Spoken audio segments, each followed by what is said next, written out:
गेले 8 दिवस विश्रांती घेतल्यानंतर शुक्रवारी रात्रीपासून पडणाऱ्या पावसाने जनजीवन विस्कळीत झाले आहे।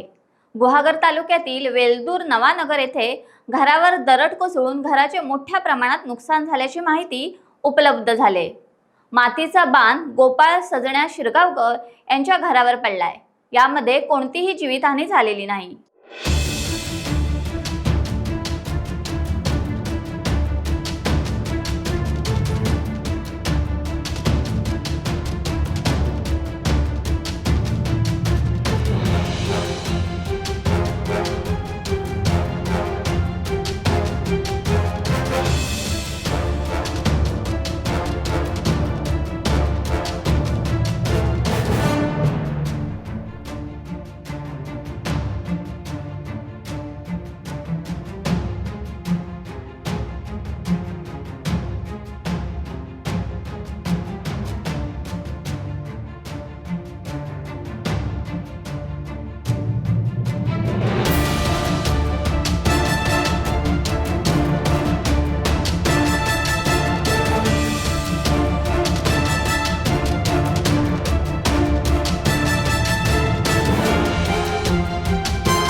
टाइम्स डिजिटलला लाईक करा, शेअर करा, सबस्क्राईब करा आणि बेल आयकॉन दाबायला विसरू नका।